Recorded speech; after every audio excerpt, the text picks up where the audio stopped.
looks like we got another Krabby Pasta on our hands, and it's about Sega's mascot. Whoever thought that Sonic could be completely insane and kill Robotnik, rip open his body, get inside of it, and become the new Robotnik before another Sonic comes to repeat the process. And it doesn't help to mention that it's unclarified how this was made past the production stage of the new unreleased Sega system. I guess it took pointers from the Mr. Mix pasta by having whoever played it either go kill themselves or go insane and cause that person to kill others or dress similar to the character in the game. Yeah, as a whole, this was a lame story that should have been revised and should have had more context before it was set online. I'm glad I broke my Sega legacy after reading this story, or I would be cosplaying as Robotnik right now.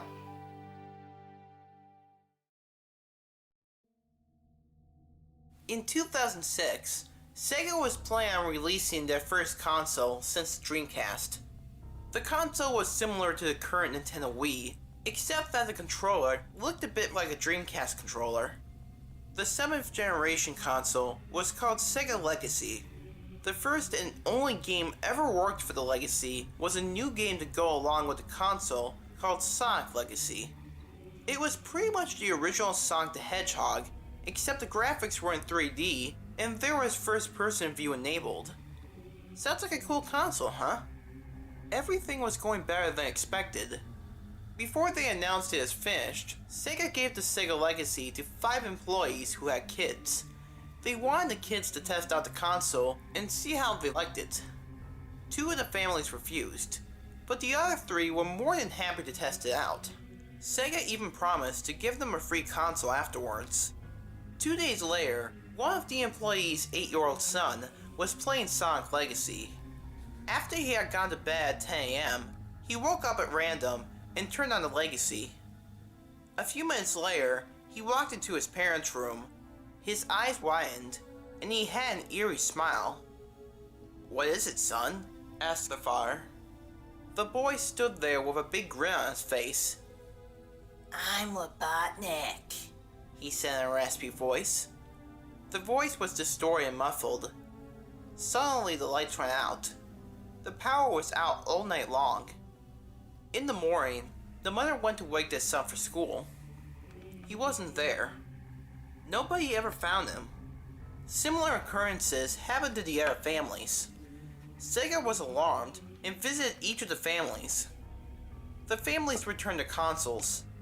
The Sega employees and programmers decided to play Sonic Legacy to see if it had anything to do with anything. The cheerful title screen ran.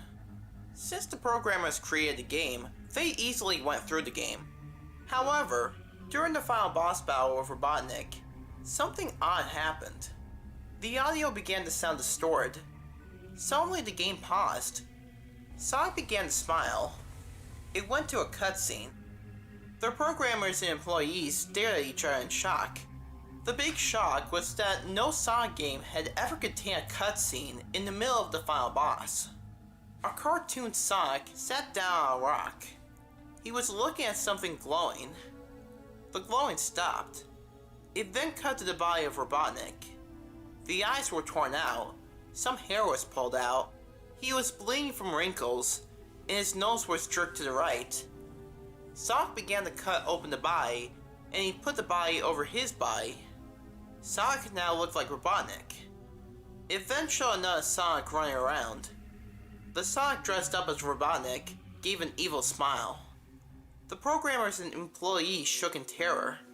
The fact that Sonic defeats his enemy, becomes Robotnik, and gets killed by another Sonic boggled the minds. It was a terrifying chain of suicide. All events after the cutscene finishes are unknown. All that is known is that there was another cutscene afterwards. From the other room, people claimed to hear a man speaking in Russian in a distorted voice. When they came back in the room, they found everybody lying there dead, with their eyes ripped out. However, 2 of the employees survived. One is blind and confined in a wheelchair for life. He refuses to speak to anyone besides his family and close friends. The other employee is able to see, but he has never spoken about his experience. He is unable to be outside without someone with him, and is said to have recurring nightmares. all copies of the Sega Legacy game were said to be destroyed. This led to the cancellation of the Sega Legacy console. In 2009, an avid video game bootlegger found a Sega Legacy. The eerie part is that he was able to play Sonic Legacy on the console without the CD. A few days later, he was found dead in his closet, where he had hung himself. So this is just a warning to all people curious. Don't try to find the Sega Legacy, unless you're either willing to risk your life or suffer from recurring nightmares and demons.